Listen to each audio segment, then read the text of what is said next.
So, happy Mother's Day to our mothers in the room. So I've already wished Debbie happy Mother's Day. Today is May 10th, a red letter day in history. It was on this date in 1508 that Michelangelo began work on the Sistine Chapel. Began work painting the ceiling. But it was on this date. In 1768, English radical John Wilkes was imprisoned for criticizing Britain's King George III. Now, most of us don't remember John Wilkes, but he was a famous English anti-king, anti-monarchy sort of guy, a rabble-rouser. Most of us remember John Wilkes because that's who Edwin Booth's brother is named after. John Wilkes Booth, kind of thing. So if you remember John Wilkes, it's only because John Wilkes Booth was named after the English radical, because John Wilkes Booth's dad, Junius, had emigrated from England, and so had been a fan of John Wilkes back in the day. In 1775, Ethan Allen and the Green Mountain Boys, which is a fabulous name for a rock band, but it's a real group. Ethan Allen and the Green Mountain Boys captured Fort Ticonderoga in New York. This is where they got these cannons and they dragged them over the hills. It's one of the great stories, legends of the American Revolution. The Second Continental Congress on the same day first met, and they did two things. One is they issued paper currency for the first time in the U.S., and they named George Washington as Supreme Commander of the Continental Forces. And the interesting story about that is that Washington, who was an interesting guy when he wasn't, chopping down cherry trees and the like, but he had been a colonel in the French and Indian War, not a tremendously successful one, but a colonel nonetheless in the French and Indian War, which had ended 15, 20 years prior, and was very proud of the fact that he had been in the military and was a Virginia planter, wealthy Virginia planter, and he came to the Second Continental Congress wearing his military uniform. So maybe he was just showing off that he still fit into it 20 years later, but he wore his military uniform there all the time, and then was surprised that he was chosen of all the other people not wearing military uniforms to be the Supreme Commander. Kind of thing. It's almost like he was wearing a shirt that said "Pick me, pick me, pick me," and they did. In 1801, a lot of fun stuff today.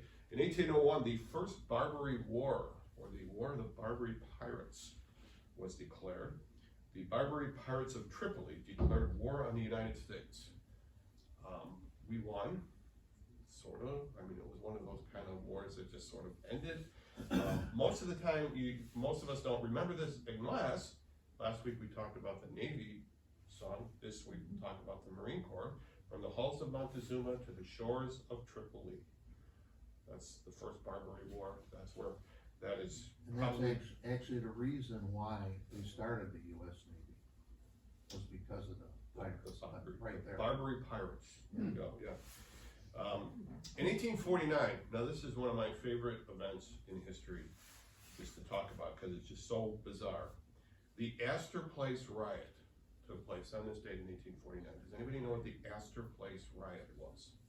Okay, so you've got an American actor named Edwin Forrest, okay, who was friends of Junius Brutus Booth, who was the father of John Wilkes Booth, because Junius Booth was an actor.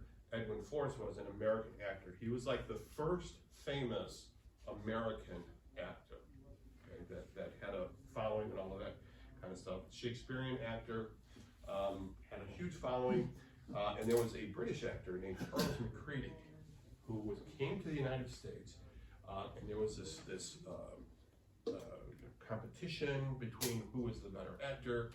And of course, the British thought that they were the only ones who could do any sort of acting. They were the kind of, still, if you think about doing a Shakespeare play, would you rather have an American actor or a British actor? Well, of course, it's a British actor. Well, I don't know that for a fact, but you know, that whole kind of snobbery. So Charles McCready was going to play at the Astor Place Opera House, okay? And so what happened was, a lot of Edwin Forrest, yeah, Edwin Forrest, yeah, that's right. So Edwin Booth, who was John Wilkes Booth's brother, who was actually the better actor, is named after Edwin Forrest. It's all coming together. You see this? So Edwin Booth, I got his signature on my wall. A picture of him and his signature, Edwin Booth's. I didn't say all that just to point that out, but be that as it may. Sure you did. Yeah. So Edwin Forrest's fans decide that they are going to disrupt Charles McCready's performance. Okay, and I believe, I don't remember which one he's doing. He's either doing Othello or the Scottish play or whatever. And so they pack the audience. They buy the cheap seats and sit in the balconies. And whenever McCready came out, they would start hissing. So, and then of course McCready gets upset because it's clear that every time he gets ready to say it, then there's a from the audience. And this goes on for a couple of nights, and then they decide they're just going to surround the place while they're to keep people from going in. And then there's like hundreds of people around this opera house where this performance is supposed to come. And so McCready and the opera house, or the opera house on behalf of McCready, calls the local New York police. And when the dust settles, anywhere from 22 to 46 people were shot and killed. That's why it's called the Astor Place Riot. Okay, were shot and killed over an actor. Okay, so again, when did America go crazy? Okay, it wasn't when cell phones came in. Okay, I mean, this is what is this? 200 years ago now. These guys are putting up a riot, and 22 to 31 people are killed as a result of this. So it's usually referred to as the Astor Place Riot. This is a couple of times that when my boys were both young in junior high, I went into their junior high classes to talk about theater. And I brought, some of the things and the pictures of the Astor Place Opera House kind of thing. It's kind of a fun little story. Just the craziness that so many people died to show their displeasure with an actor. It's like, okay. So I think part of it is Americans have been insane for a long time. Okay, but that's all of us. We're all nuts. So in 1869, the Golden Spike was driven. The Golden Spike that joined the Union Pacific and the the Union Pacific and the Central Pacific Railroad to creating the first transcontinental railroad in 1869. In 1940, on this day, Winston Churchill became Prime Minister of England. Was Prime Minister for 5 years until the war was over, and they booted him right out. So it was kind of interesting. Then he got re-elected, though. He was brought back into office in the mid-53, I want to say, 51, 52, something like that. But it is one of those great story. If you've never read a biography of Winston Churchill, he's one of those larger-than-life sort of guys. And most, I've read several different summary things which put him down as being the greatest leader of the 20th century, kind of thing. But he was a unique individual. And speaking of unique individuals, it was on this day in 1960, and this is my last thing, that JFK, John F. Kennedy, won the West Virginia primary. Okay, so why is that a big deal? John F. Kennedy won the West Virginia primary. Well, because John F. Kennedy was Catholic, and West Virginia is a notoriously Protestant state. At least it was at the time. I don't know where they are now. And so it became a huge point to see that the prediction were that he would never win because he was Catholic, and of course he did. He won the primary and went on to win the presidency. He was not the first Catholic candidate for president. That was L. Smith. He was 1920s. He lost, but that was the first Catholic candidate for president. And of course, Joe Biden is Catholic. So we've had other Catholic presidents, or Catholic presidents as well. So, so that's that for the day. Stan, Yes. I thought you were gonna give us a heartwarming Mother's Day story for this day. Well, you know, I'm not done yet. No, it was on this date. I forget the year that Mother's. Does anybody know where Mother's Day originated? What city? Oh. I kinda know the story a little bit, but I don't know the city. Philadelphia. Oh. Wasn't it, it was like started by a woman that wanted to honor her mother, and she was from a Methodist church, I think, and it really, took off, and then years later, she got upset about how commercial Mother's Day had become. So I don't know if anybody's read that about her, but. No, I'm sorry, I guess in hindsight, now we'll talk a lot about Father's Day because that's an important day. One of the, in this room, there's a girl that was sitting like right about where Colleen is, and I came in the back door and then she asked me, because now it's gotten to the point where when I walk in the room, kids just, hey, Mr. Ray, can I ask you a question? And she said, what are you doing for your wife for Mother's Day? And I said, well, she's not my mother. But she got breakfast in bed today, right? Got flowers. As I do every day. Yes. All right, Book of Proverbs. I have a lot of experience with the Book of Proverbs, not because I'm a particularly wise person, but I'm not sure when it first happened, but somewhere in my youth, I mean when I was in high school, junior high or high school, my dad was told that Proverbs, and you may have heard this, Proverbs has 31 chapters. And so you can read a chapter a day of Proverbs, and every month, and then just continue, and that was a good way to generate wisdom. And so my dad took that to heart and decided from that point until he died, whenever we sat down to eat, he would read a chapter of the Book of Proverbs. So from the time I was, I don't know, 12, 13, until the day he died, or until he could no longer read at the table, he would pull out his Bible and we would read a book, chapter of the Book of Proverbs. And we did that with you, right? Yeah, so just a proof that I'm not making this up. So the net, to a certain extent, it was, it was great. In hindsight, I think, wow, this was a really great thing. At the time, I learned things like, and this is kind of how, I know I haven't always been the deep, wise individual you see standing before you today. I learned things like Proverbs chapter 9 has only 18 verses, and Proverbs 18 has 24 verses. Those are the two shortest verses, or two shortest chapters in the book of Proverbs. I knew that because then I would sit down and it would be the 9th day of the month, and I think, okay, you only have 18 verses. Or the 18th had 24 verses. So these are the kind of things that when you're 12 or 13. Two other things though is that if you, by and large, if you have the King James, if you start a proverb in the King James English, chances are good that I'll be able to finish it, generally speaking, how it ends, just from having heard it all that many times. Not that I've incorporated that, it's in my head, it's not really in my heart, no, I'm just kidding. But, and then the other thing is that, and this is, I don't know, maybe some of you have something like this as well. If I ever want to hear my dad's voice, all I have to do, pull out the book of Proverbs in the King James.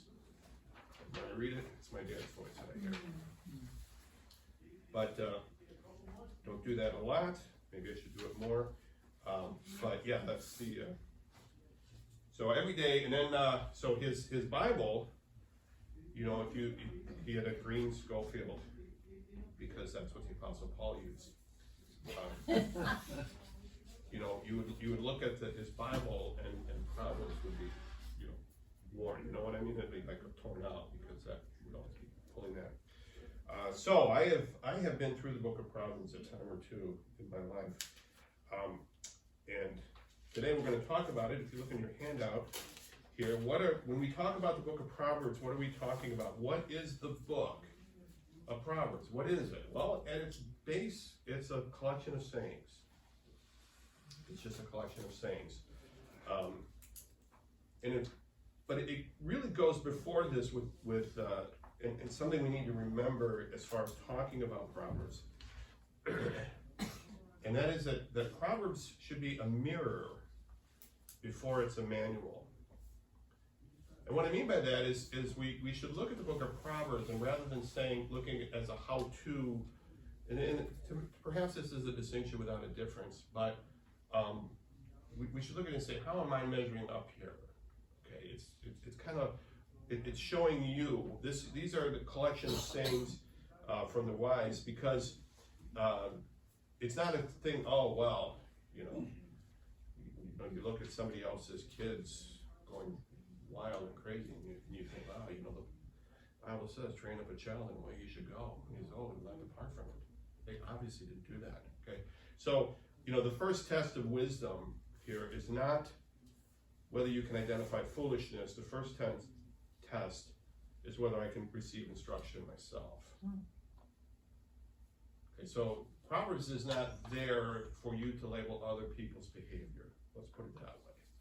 Proverbs is there. What makes this an inspired book? What is this, why is this here? It isn't, again, so we can criticize others. It's so we can help ourselves.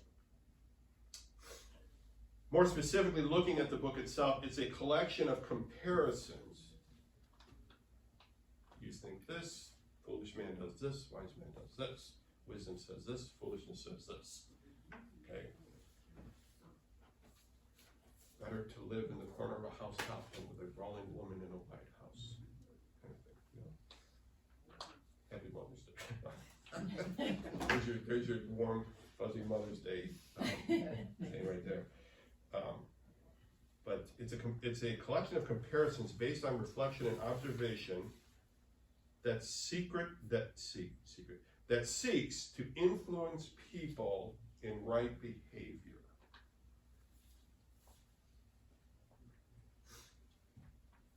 Before I get to the video, are a couple other things, and the book hinges on the idea, the success of the book, what makes this book, the fundamental reason this book is there is because it hinges on the idea that wisdom can be taught and learned. Okay, so again, that it can be taught. Of course, we all know that wisdom can be taught, right? And we all know that. Right? We can teach anything, right? I'm a principal, I have teachers that work for me. We can teach anything. The question is, can you learn? Can you learn wisdom? And I think you can. I hope you can. We're doomed if you can't, kind of thing. But I think that's what the book of Proverbs is about. And there's room for improvement. There's room for improvement for all of us. And I think Proverbs says that. As with the Psalms, we have both author and editors. Authors, editors. Somebody collected these sayings. Now we know from 1 Kings that Solomon was a great collector of sayings. 1 Kings 4, very wise man, made some thousands of sayings, things that he would have. He would just say things, maybe, and people would write them down. And there have been people like that throughout history. Martin Luther was famous during his last 10, 20 years of his life. After he had Lutheranism had established, he was safe and all that, he would have people over for dinner. And there are books of what are called Martin Luther's table talks. And it's just, again, the collected works of Martin Luther are like huge. I mean, we think of the Luther's Bible, but he wrote commentaries and all. One of the things that he wrote was table talks. So he didn't really write them, it's just people, his students, would just write down whatever he said. Kind of, just because it's just Luther, right? this is mine. And by that time, he was huge. And, somebody else that was very well known for that kind of thing was Winston Churchill. I don't know if you've ever read any of, just Google Winston Churchill quotations, and some of it, the guy was hysterical. I mean, he was, my favorite was several, there were legendary fights with a woman named Lady Astor, same family as the Astor Place. See how everything is just coming together today? It's amazing, right? It's that walk. Yeah, it must have been. Yeah. You're welcome. I can see. Okay, I see how it is. You all are trying to, you're all conspiring against me. That's what it is. That's what it is, So we're stopping at the store on the way home so I can get lunch for salads. See, she's trying to kill me. I'm just saying. Salads, you gotta watch out for those things. Yeah. Put kale in those now. Oh no, don't give her any idea. Kale is not an option. Exactly. There was a year when I overkaled the family. She killed us that year.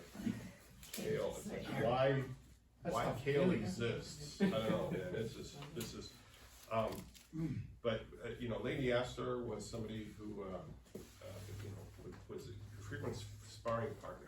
And how true this is or not, I don't know, but, there was the one where, Lady Astor was at a dinner with him, and she said something like, Mr. Churchill, you're drunk, and Churchill said, and you're ugly. But tomorrow I'll be sober. Something like that, so he was, and again, a great. Pardon me? He was a charmer. He was. And as far as work ethic, he was somebody that was like in bed until 10 o'clock in the morning, and then he would be woken up with a scotch. That was, his bring him a drink, and he would sit up in bed and read the newspapers till about noon, kind of thing. But then he'd work till 1 or 2 o'clock in the morning. So it's not like but that was just his thing. There was another story that he was staying at the White House. But this has nothing to do with Proverbs. Remember Winston Churchill, his wife saying he was staying at the White House for something. And he was bathing or dressing or whatever, and he literally was in his birthday suit. And for whatever reason, Franklin Roosevelt, who was the president at the time, decided to go visit him in his room. And the story goes that Roosevelt opened the door, and Churchill was standing there, sans clothing. And Churchill's statement was, well, you can see, Mr. President, that Britain has nothing to hide. something along that line. But something along that line. I did not do a collection of Churchill. Maybe I should have done a collection of Churchill statements. But somebody came along later on and said, these are all great sayings that we need to put these together. We have multiple authors of the book, mostly Solomon. As far as, as with Psalms, we have both authors and editors. The former are generally known. The latter, that is, the editors, are unknown. Possibly Hezekiah.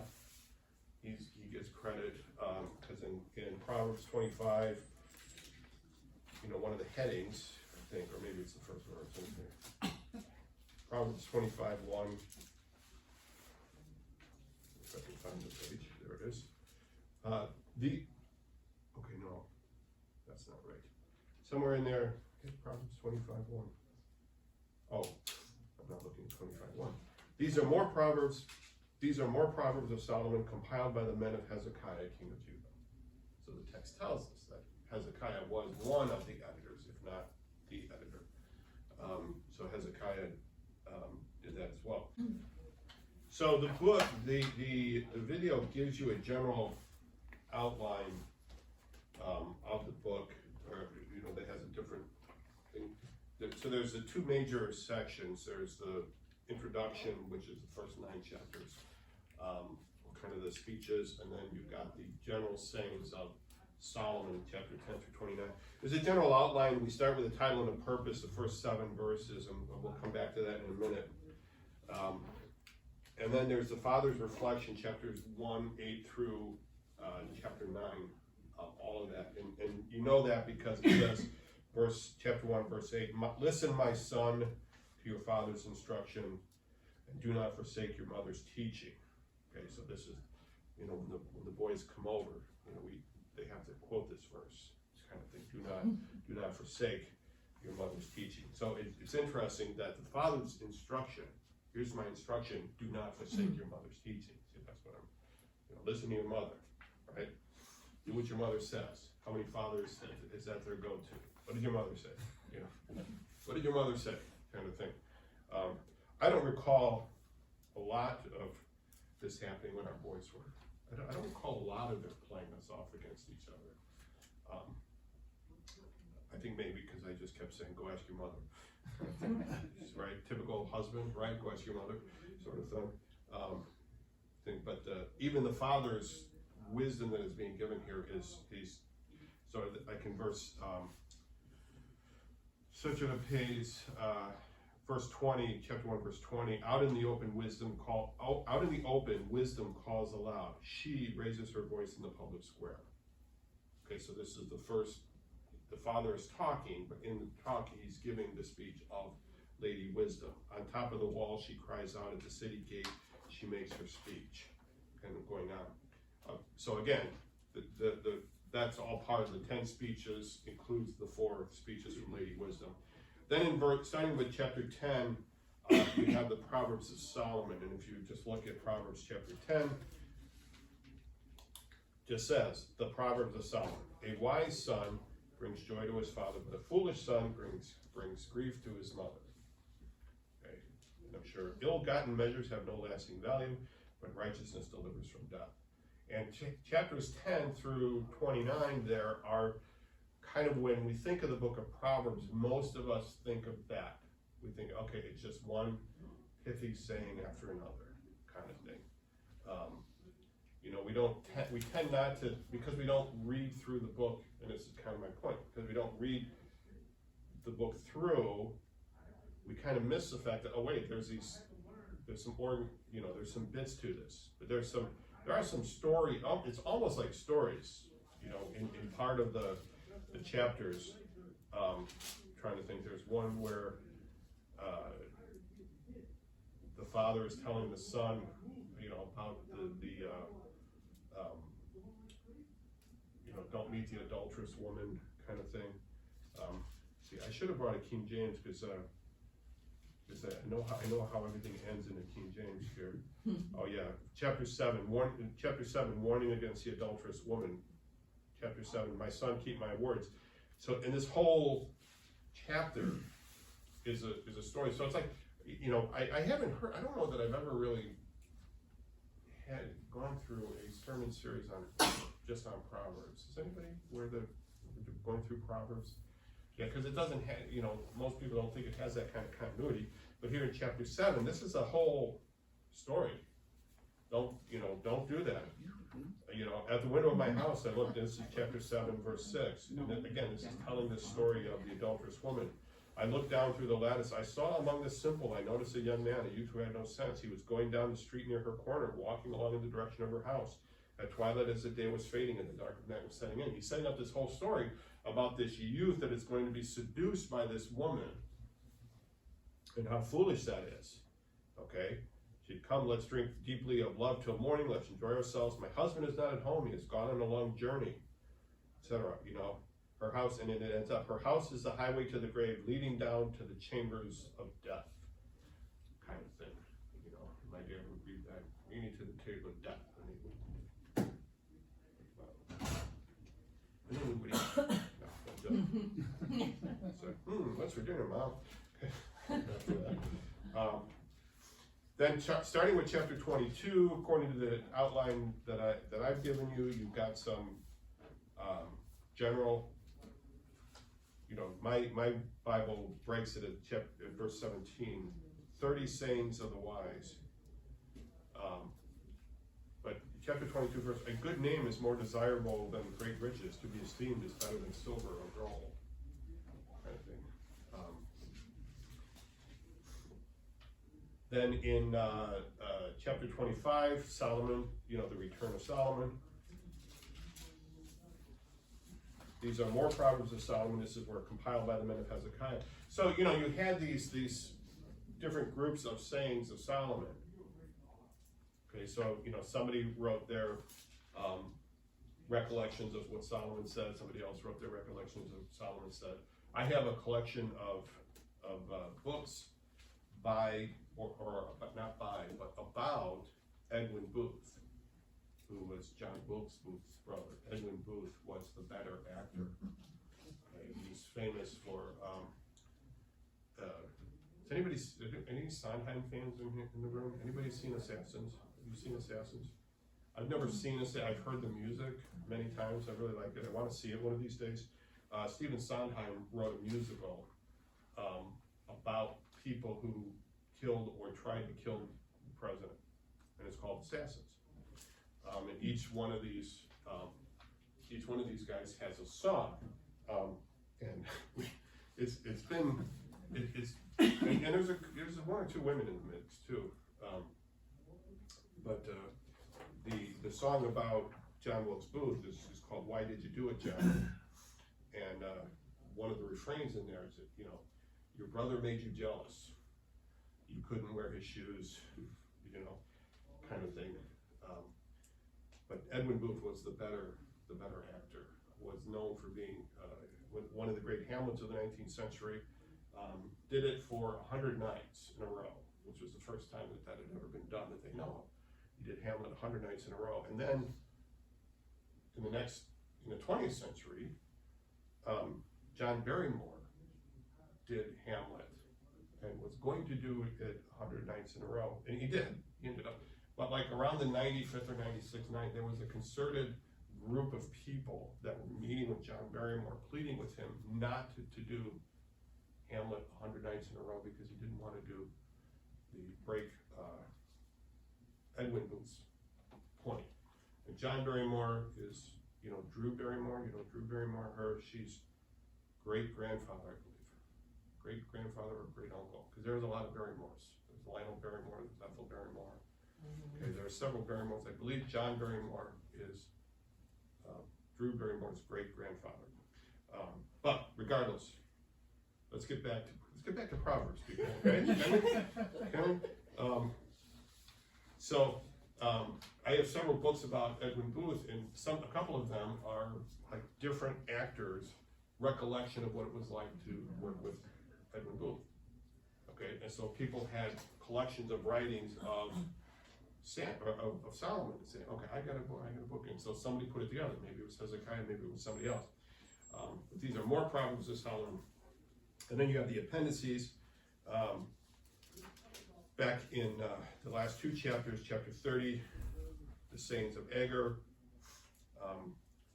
and then the sayings of King Lemuel, which of course ends with the Proverbs 31 woman kind of thing. I'm just glad that there isn't a Proverbs 32 man kind of thing. It's just based on the number of times, and again, I feel sorry for the ladies in the room who always have the Proverbs 31 woman held over your head kind of thing, oh, is that what the Proverbs 31 woman would do? But I tried that once with Debbie, and she said, let's go for a walk. Yeah, kind of. Proverbs 31 woman tries to kill her husband with exercise. Kidding, dear, love you, that. Happy Mother's Day. So, her birthday is coming up soon, so I can recover. You think? I hope. I don't know. It's gonna cost you dearly. I know, it is. But the way the Proverbs 31 is, it's an acrostic poem. Okay, so there's 22 verses, and each verse starts with the next letter in the Hebrew alphabet. So that kind of suggests that it's kind of pre-existed, the sayings, and somebody kind of put it in there and said, hey, this is a great This is a great poem. This is a great description of a wife of noble character. So that kind of suggests that. Now, looking at the book itself, there are some general themes that you go through. 4 of them in particular, things that come up over and over and over again. The first one is the fear of the Lord. The fear of the Lord. And I think even the video talked about the fear of the Lord. And this is one of those discussions when they talk about the fear of the Lord. What do they mean? And some people say, well, when you talk about the fear of the Lord, you're looking at like Isaiah 6 or in John chapter 3 where they just go prostrate,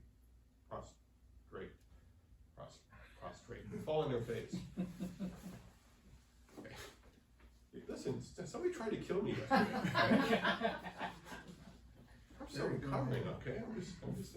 She's not done yet, don't forget. Yeah, I know. We still gotta eat that kale today. I know. She's gonna sneak over and come back with a pile. There was so much kale that year. It was like everyone. The fear of the Lord is something. The fear of the Lord is in the verse at the bottom. The fear of the Lord is the beginning of knowledge. You know, are we talking about the reverential fear, kind of an awe? I don't know. You know, it's depending on who you're talking to.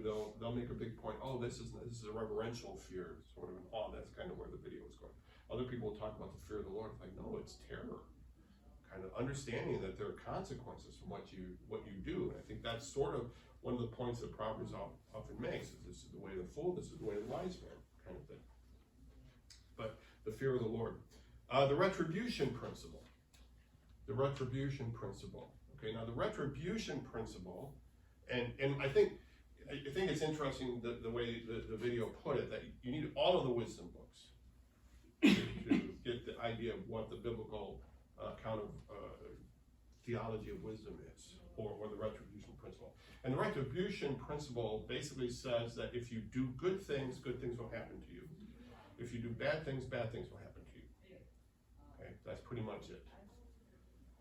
Is that that's talked about a lot. So train up a child in the way he should go, and when he's old, he will not depart from it. Right? Okay, that's it. You do this good thing, and this good thing will happen to you. Okay. But again, there are, and we all know somebody's who, for one reason or another, their kids are not doing what they hoped they would do. Okay, and it's like, well, I think I talked last week about the family I know where one kid went to jail and another kid went to Moody. So it's like same house, same rules, same church, same everything. Just one kid went this way, one kid went that. So is it a promise? No, these are not promises. It's a point they make. I will bring it up again. And it's debunked in Job. Yes, and then Job comes in and says, Job is based on the retribution principle, that it's a test of the retribution principle. Mm-hmm. It's like, well, these bad things are happening to you. You must have sinned, because that's how the world works. If you do good things will happen to you. If you do bad things will happen to you. Bad things are happening to you. You must have done badly. And Job was like, no, I didn't. Kind of thing. So. And those were his friends. Yeah. The use and abuse of the tongue. The use and abuse of the tongue, kind of reiterated in James chapter 3. You kind of go on. And then there's a lot of talk about human sexuality. I was just giving that story in chapter 7 about the woman and the foolish young man. The introduction, and again, I just want to look at the first 7 verses, because usually if I hear a sermon on Proverbs, it's usually either the first chapter or the last chapter. Chapters 2 through 30 are kind of a barren wasteland in terms of text. But I mean, how many of you guys really saw the structure that we talked about today? That okay, there's 10 sayings in 10 speeches of a father to a son, and so each of those speeches can be exegeted, can be made like a sermon out of each of those 10 speeches. It's a little harder to make a whole sermon, based on just a Proverbs. They make great support, because again, they're not promises. I'm gonna repeat that about 1,000 times, just so you know. Proverbs are not promises. But if you look at the first 7 verses, the Proverbs of Solomon, son of David, king of Israel, for gaining wisdom and instruction, for understanding words of insight, for receiving instruction in prudent behavior, doing what is right and just and fair, for giving prudence to those who are simple, knowledge and discretion to the young. Let the wise listen and add to their learning, and let the discerning get guidance. For understanding proverbs and parables, the sayings and riddles of the wise. The fear of the Lord is the beginning of knowledge, but fools despise wisdom and instruction. Kind of given we start with the source, looking at this introduction, the source, wisdom in the royal tradition. Okay, the Proverbs of Solomon, son of David, king of Israel. Okay, Solomon. Why is it important to link this to Solomon? Well, because Solomon is from 1 Kings. We know Solomon was the wisest king. He asked the Lord for wisdom. The Lord said, well, because you didn't ask for riches, I'm going to give you wisdom and riches and power and glory, kind of thing. And then he was somebody who was just a very wise, very smart individual. And so that linking that, making sure everybody understands Solomon's connection to this is just sort of like, if there's somebody you know that's very smart, and you think, oh, this person who is very smart about this topic is going to be talking about this topic, you go, oh, yeah, I'm going to go see that guy. I want to hear what this guy has to say, or this woman has to say. There's a couple of different people that, over the years that I have gotten to be familiar with, and Debbie has gotten to be familiar with. If we hear that this person is in town or is speaking somewhere, can we, John Walton, I've talked about John Walton before. Sandra Richter is another one. If these people are, if that's a John Walton approved, and that's a Sandra Richter approved thing. Now there's a limit to that, of course, but still, you kind of do that. So the source wisdom in the royal tradition. I can't read my own handwriting here.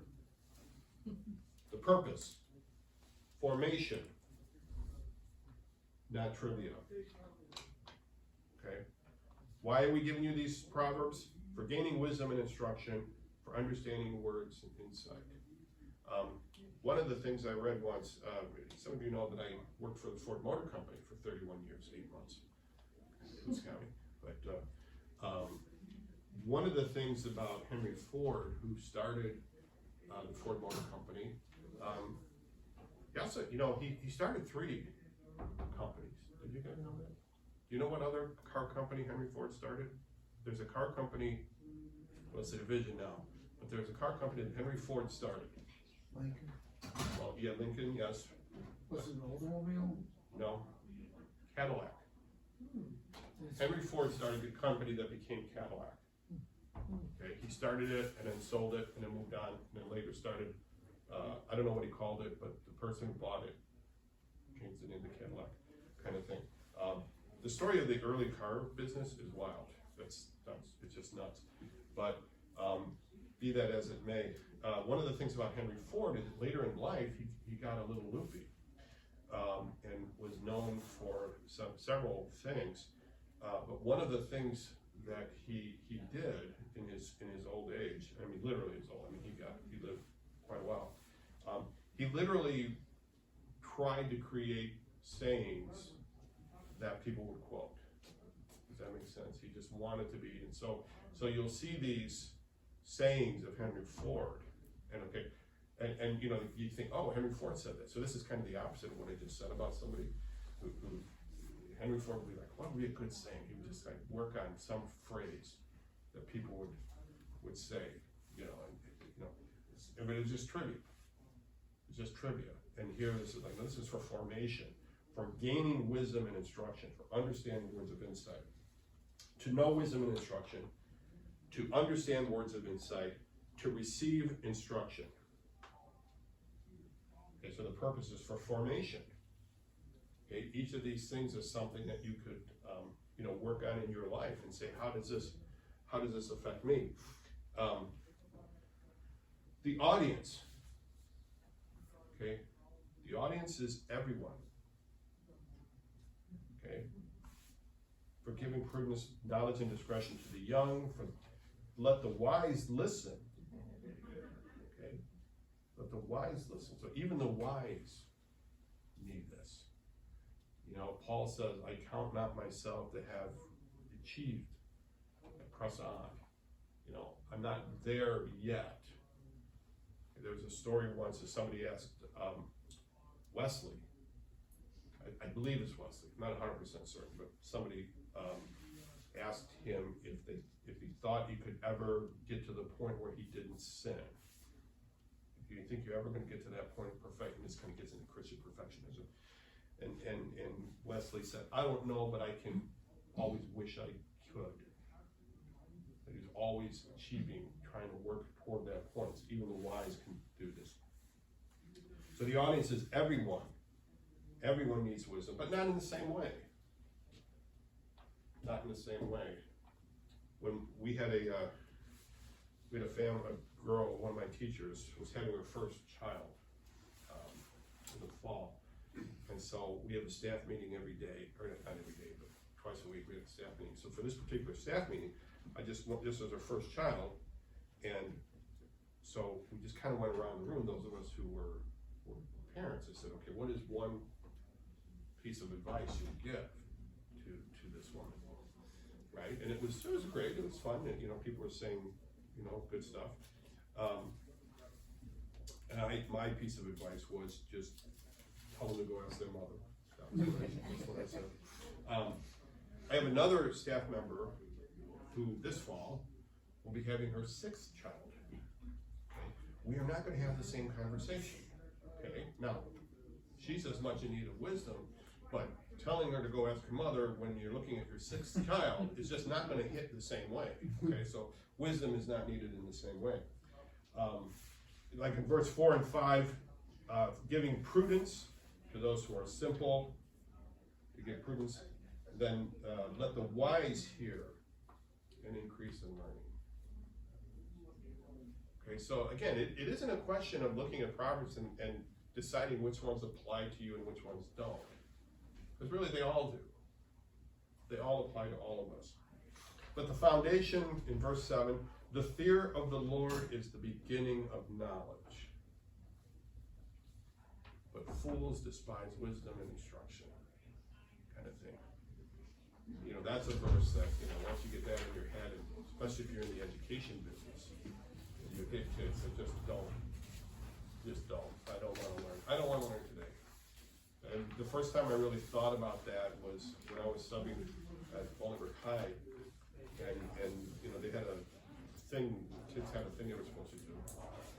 And one kid just not doing it, just not. And I said, hey, you need to be working on this. And the kid just looked at me. This was Bolingbrook High, it's a public school. You know, the kid just looked at me and said, I'm not really feeling it today. And in my head, I thought, despise wisdom and instruction. Yeah. I didn't say it. This is why I was not fired, but I thought in my head, fools despise wisdom and instruction. Yeah. All right, well, the book of Proverbs, it's a great book. There are 31 chapters. You can read one a day, kind of thing. And just keep going through and do that. So, any questions? What do you do in February? You just skip. You just skip, yeah. skip that 31. Right. 31 is a long chapter. I think it might be the longest. I don't know what the longest one is. I know 31 is one of the long ones. 31 might have 31 verses, I think. But seriously, again, this is how shallow I was as a kid. It is. 31 has 31 verses. How shallow I was as a kid, you know, because I'm super deep now, as you know. But you know, again, chapter 9, I would literally think chapter 9, oh, it's the 9th. Oh, okay, it's only 18 verses. Okay. But you know, my dad kept at it. So, all right, thank you very much. Next week, we're going to go the opposite spectrum. And now we're talking about Proverbs and all. Next week, we're going to talk about Ecclesiastes and Song of Solomon.